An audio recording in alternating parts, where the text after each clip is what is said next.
માનવીના જીવન ઘડતરમાં અનેક પરિબળો ભાગ ભજવતા હોય છે। એમાંનું એક મહત્વનું પરિબળ રમતગમત છે। શારીરિક તથા માનસિક તંદુરસ્તી માટે વિવિધ રમતો જડીબુટ્ટી સમાન છે। વિદ્યાર્થીઓ વિવિધ રમતો વિશે જાણી શકે અને પ્રત્યક્ષ અનુભવ કરી મનોરંજન મેળવી શકે તે હેતુસર પ્રાર્થના વિદ્યાલય દ્વારા તારીખ 8/1/2026 થી 10/1/2026 દરમિયાન ત્રિદિવસીય રમતોત્સવ શીતોત્સવનું આયોજન કરવામાં આવ્યું છે।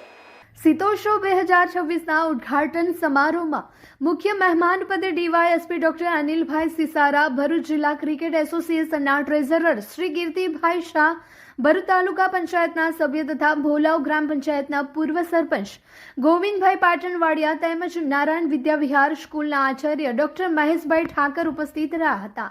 સમારોહની શરૂઆત શિવ તાંડવના નૃત્ય દ્વારા કરવામાં આવી હતી। ઉદ્ઘાટન સમારોહ સંદર્ભે શિક્ષકોના માર્ગદર્શન હેઠળ વિવિધ Brazil dance, tiny toys parade, house parade, parachute activity, woman cricket dance જેવી કૃતિઓ શાળાના ગુજરાતી અને અંગ્રેજી માધ્યમના વિદ્યાર્થીઓ દ્વારા રજૂ કરવામાં આવી હતી। ઉપસ્થિત મુખ્ય મહેમાન ડોક્ટર અનિલભાઈ સિસારા દ્વારા બાળકોને જુસ્સો, આત્મવિશ્વાસ અને નવી ઉર્જા દ્વારા પોતાના સપનાઓ સાકાર કરવા ખાસ અનુરોધ કરવામાં આવ્યો હતો। શાળાના મેનેજિંગ ટ્રસ્ટી ડોક્ટર જિગ્નેશભાઈ પટેલ દ્વારા પ્રાસંગિક ઉદ્બોધન કરવામાં આવ્યું હતું। ઉપસ્થિત મહેમાન શ્રી તથા શાળાના મેનેજિંગ ટ્રસ્ટી શ્રી દ્વારા આકાશમાં બલૂન ઉડાડી તથા શિક્ષકો દ્વારા આતશબાજી કરી કાર્યક્રમનો શુભારંભ કરવામાં આવ્યો હતો। આ ઉપરાંત શાળાના હેડ બોય દ્વારા મશાલ પણ પ્રગટાવવામાં આવી હતી। ત્યારબાદ રમત ઉત્સવનો શુભારંભ કરવામાં આવ્યો હતો।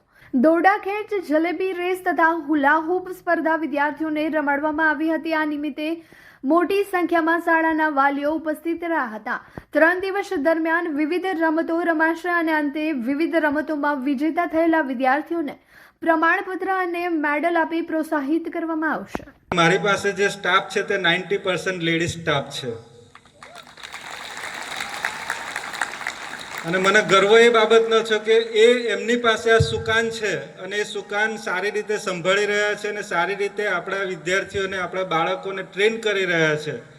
એટલે કેટલી બધી માતાઓ છે જે અહીંયા આપણા બાળકને ટ્રેનિંગ આપે છે અને એમને જ્યારે ફ્રીડમ મળે છે ત્યારે એ કંઈ પણ કરી શકે છે અને આપણને એ તક મળી છે। અને અહીંયા જે શિક્ષક મિત્રોએ સરસ એવી મહેનત કરી છે અને બહુ સારું પ્રેઝન્ટેશન રજૂ કર્યું છે। હું બધાને પરિવાર વતી ખૂબ ખૂબ ધન્યવાદ આપું છું। પહેલાં તો વિદ્યાર્થીઓને એ ધન્યવાદ આપવાના છે મારે કે તમે ખૂબ સારી મહેનત કરી છે, ખૂબ સારું પરફોર્મન્સ કર્યું છે।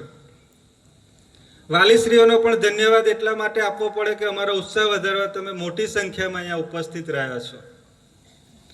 સ્પોર્ટ્સ ડેની આપણે સેલિબ્રેશન કરતા હોઈએ છીએ ત્યારે હમણાં જ કીર્તિભાઈ સાહેબે વાત કરી કે સ્પોર્ટ્સમાં ક્યાં સુધી આપણો રસ અને સ્પોર્ટ્સને કેમ આપણે ઇગ્નોર કરીએ છીએ। આ વર્ષે ખૂબ સારી રીતે સ્પોર્ટ્સને પ્રેઝન્ટ કરવા માટે સ્કૂલની અંદર એક અલગ થીમ ઉપર આપણે આગળ વધીએ છીએ।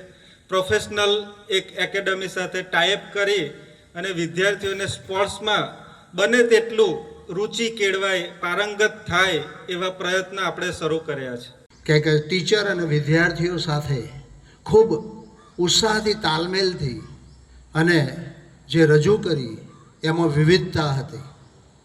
બીજું મિત્રો, સ્પોર્ટ્સ જે છે એ સ્પોર્ટ્સ તમને જીવનમાં શિસ્ત શીખવાડશે। શિસ્ત વગર કોઈ પણ જીવન નકામું। સામાજિક ક્ષેત્રે ભણતર હોય, તમારું કંઈ પણ કામ હોય તો તમે જો શિસ્તથી કામ કરશો તો તમે ચોક્કસ સફળતા તરફ આગળ વધશો। અને આ જે કાર્યક્રમનું આયોજન કર્યું છે એ શ્રી જિગ્નેશભાઈ અને એમના બધા સ્ટાફ મિત્રોને ખૂબ ખૂબ અભિનંદન આપું છું।